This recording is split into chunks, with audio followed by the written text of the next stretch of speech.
Hey there, guys, and hope you guys are having a great day so far.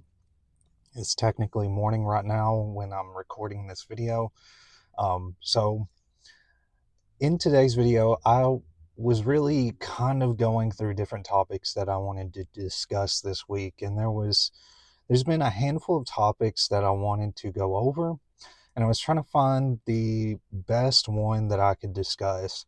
And so it kind of hit me this morning. So that originally I was going to go over, age, especially for gay men, and like how we sort of create this, you know, ending point on when it's, the prime age as a gay man. But I decided to sort of shift that and change it. I may discuss that in the next video.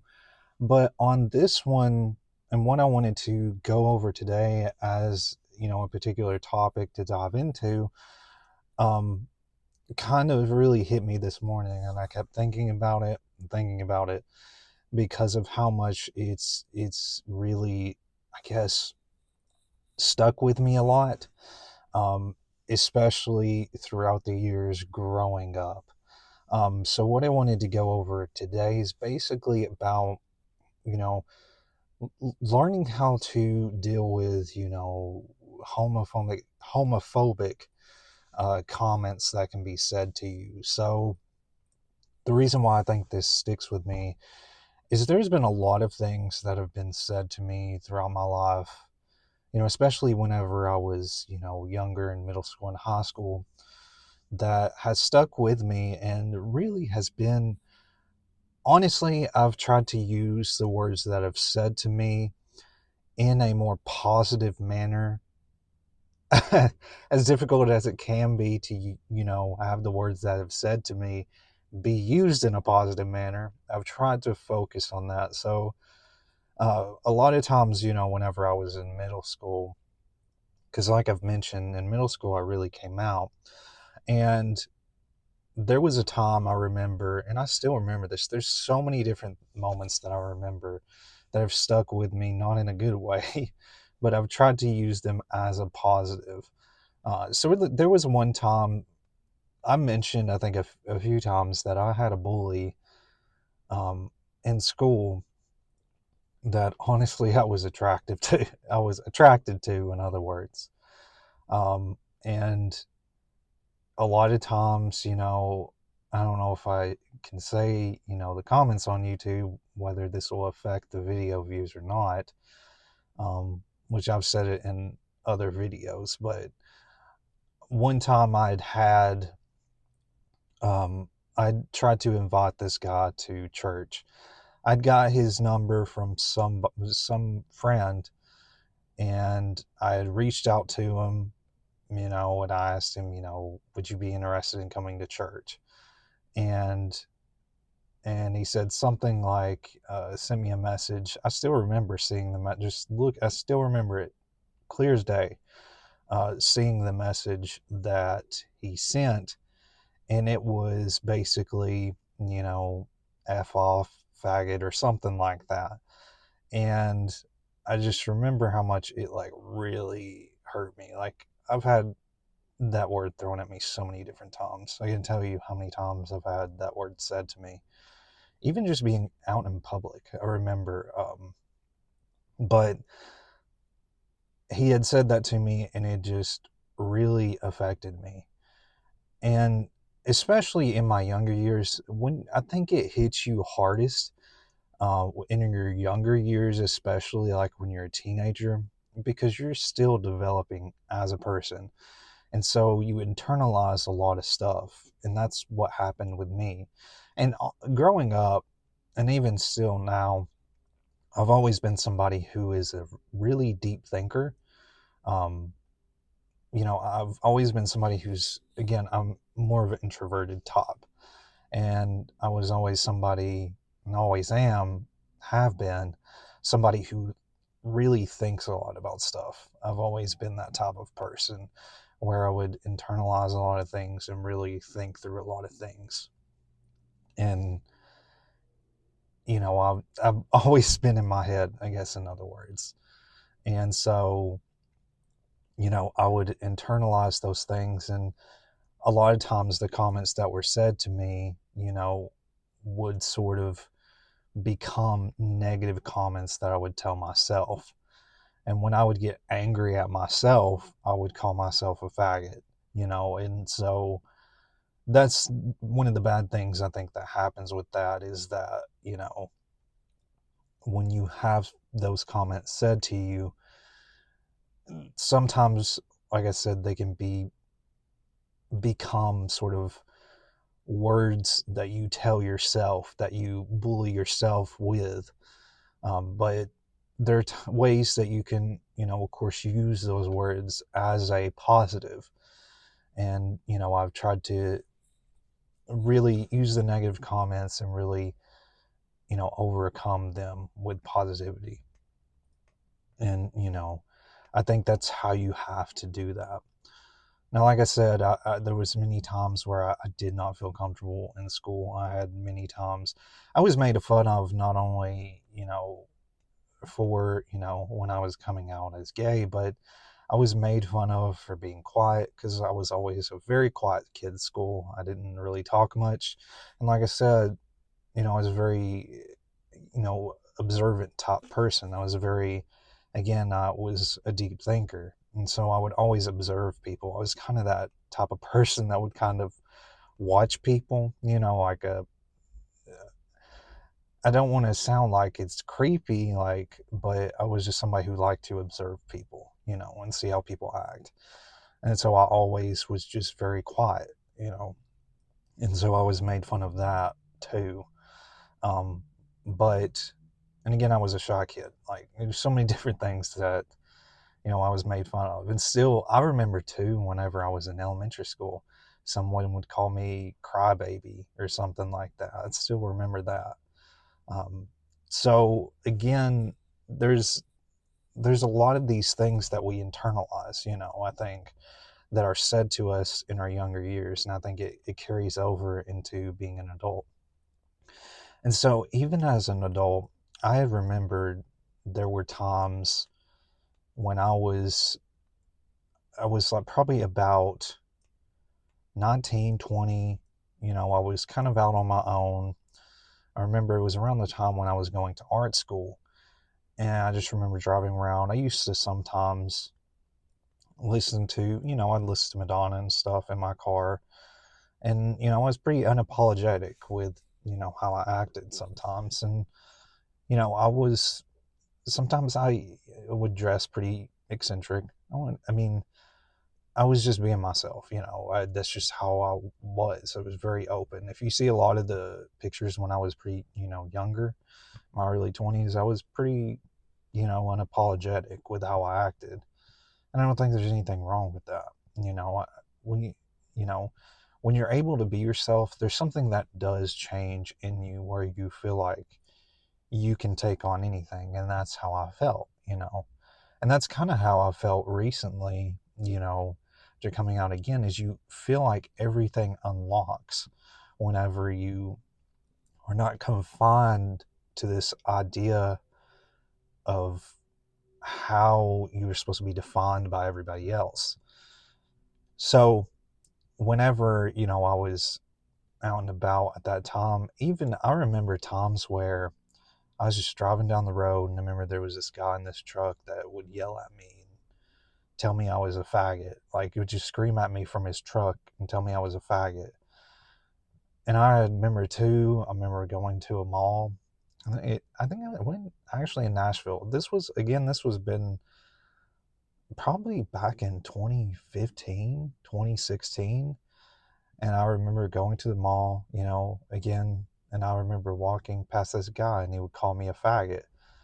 And I remember, like, all of that stuff, it still sticks with me. Like, it's weird how little things like that can stick to you. And I can still remember a lot of it. I still remember so many things that were said to me.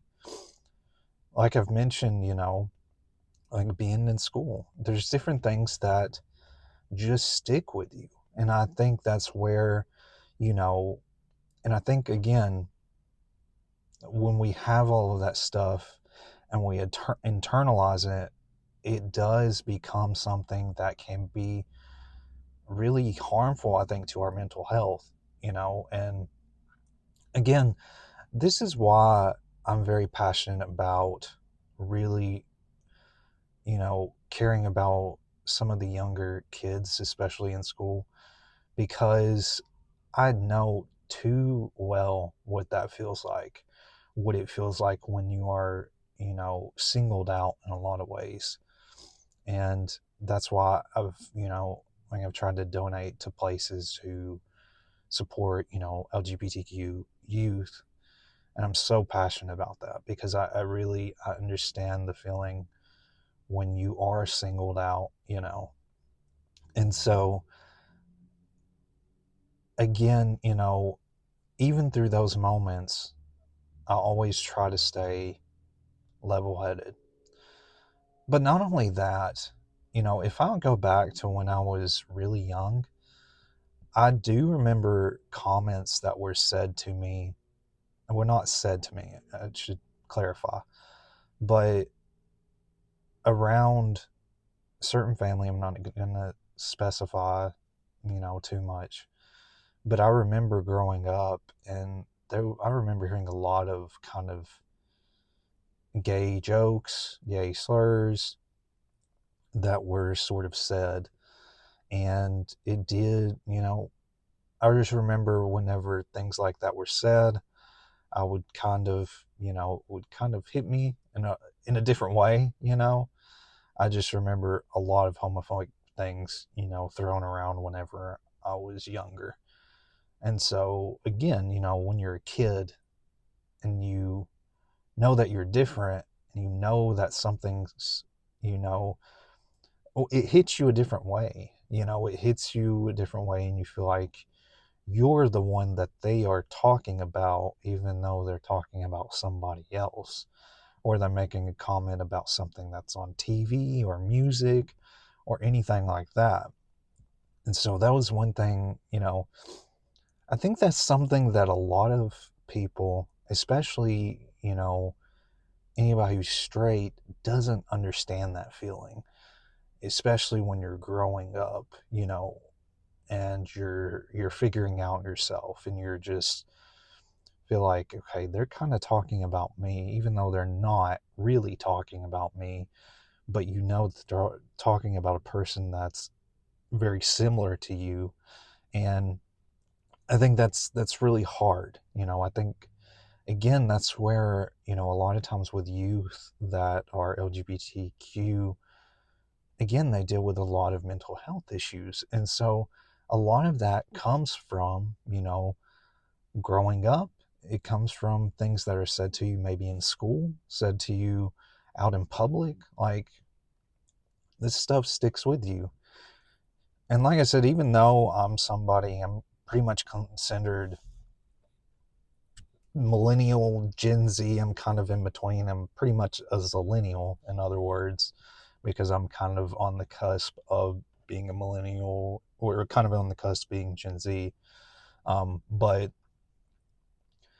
even though I grew up in, of course, a later generation, and it is generally more accepting, of people who are gay, I still dealt with a lot of things when I was younger, um, with things that are said even in high school. I remember so many gay slurs, gay jokes thrown around all the time. Um, and then one other thing I did want to share is whenever I was, this was actually a few weeks ago, um, may have been a week or so ago. So I was outside, and, you know, of course, I'm living with my parents right now, but I was outside and I was sitting outside with them. They were doing a little bit of yard work, and there were kids outside playing. And I was just, kids are pretty loud. And I was just sitting out here listening to these kids, and I was like kind of shocked at this, but then it doesn't surprise me too much because we live in the South, and there's still, again, a lot of stigma with gay people and being gay in general. But I was just sitting outside, and I was just listening to these kids just talking and playing. And these kids were like kind of making a joke. And I know they're just kids. I know that they don't fully understand what they're saying. It has nothing to do with them. But I just remember hearing them say, or one of these kids were saying, if you lose, then you're gay, or, and then if I lose, I'm gay. And they were kind of using it as a, sort of a negative sort of term, I guess you would say. And I was just like, man, it's like 2026 and we still have kids that are making being gay a joke. And it's sad. It's but that it's not the kid's fault. It is what they're grown up into. It is the environment that they're surrounded by. And that's what again creates this negativity towards gay people. And that's just like the kids whenever I was in school. They're around their parents, they're around, adults that they, live around them saying negative things about gay people, about anybody who's LGBTQ. And so it becomes something that they kind of inherit, for lack of a better term. They just, absorb it. And so it's something that they include into what they say day to day and how they treat people. And so what I'm trying to get across is the words that we say really matter, and they really do affect people more than they realize what they say. Like I said, even stuff that's been said to me years and years and years ago still sticks with me to this day. And I still have to, really overcome that. And it hurts still.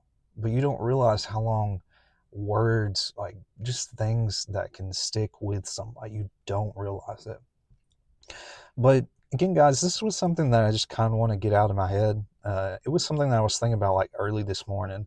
Like I got up at like 4 o'clock this morning, and I was listening to music, and I was just thinking about this, how much it's really just these comments have gotten to me, and how they, how it's really affected my mental health in a lot of ways. Even stuff that was said recently. Um, it just it's sad. But this stuff just still happens. It's not, you know, it's sad we're in 2026 at this point, and we're still like people will still be negative this way. But again, guys, I just wanted to share this with you guys. And again, what I want to say too is really turn this negativity into a positive. Try to leverage it in a way to where it inspires you to be better. And that's one thing I've always tried to really do, is when I have things like this said to me, I always try to turn it on its head and use it as a positive. And I think that's what really helps a ton. So thank you guys once again for watching. I really, really wanted to discuss this topic and get it out of my head. And I really hope that it, um, allowed you to think and really have somebody that that understands where you're coming from as well, if you've dealt with this also. I will have another video next week. There's been so many topics that I've kind of wanted to discuss, but I'll definitely have something next week. But thank you guys once again. This on the day that I'm recording this, it's the day before my birthday, and I turn 31 tomorrow. So yeah, it's, I guess a lot of thinking has just been because I'm getting older, and I just kind of, look back at everything, and that's why I've kind of been just taking a step back and really looking at the bigger picture. But thank you guys once again for watching. I really appreciate you listening, and I really hope that these videos are giving you a little bit of peace. So thank you guys for watching.